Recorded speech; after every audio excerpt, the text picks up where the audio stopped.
Wheel chair মেলেনি, হাসপাতালে স্ত্রীর কাঁধে চেপে এমার্জেন্সিতে সিটি স্ক্যান করতে গেলেন স্বামী। এমনই ছবি ধরা পড়ল রায়গঞ্জ মেডিকেল কলেজ হাসপাতালে। পা ভেঙে যায় রায়গঞ্জ ব্লকের রায়পুরের বাসিন্দা পরিতোষ বর্মনের। এদিন রায়গঞ্জ মেডিকেল কলেজ হাসপাতালে চিকিৎসার জন্য আসেন তিনি। সিটি স্ক্যান করাতে যাওয়ার সময় কোনো হুইল চেয়ার পাওয়া যায়নি। অগত্যা স্ত্রীর তাকে কাঁধে করে স্ক্যান করাতে নিয়ে যান। এই ঘটনায় শোরগোল শুরু হয়ে যায়।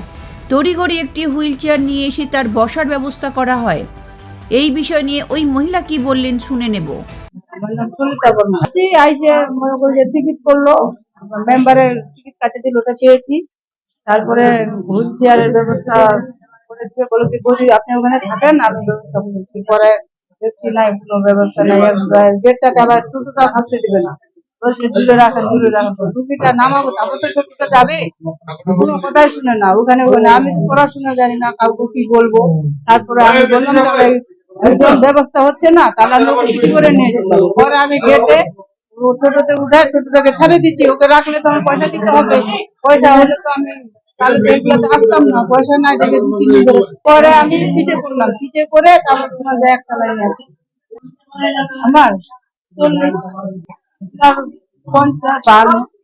আর কি করবো, উপায় নাই, যার টাকা নাই তার দুনিয়া কেউ নাই।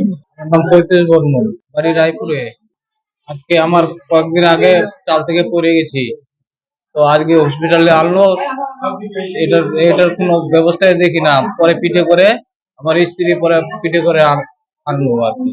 না, যে একটা ওরাই চেয়ার, ওই যে পিঠে করে পরে আনলো আমার স্ত্রী। হ্যাঁ, ওইটাই তো বলছি যে এত বড় হসপিটাল, একটা হুইল চেয়ার নাই।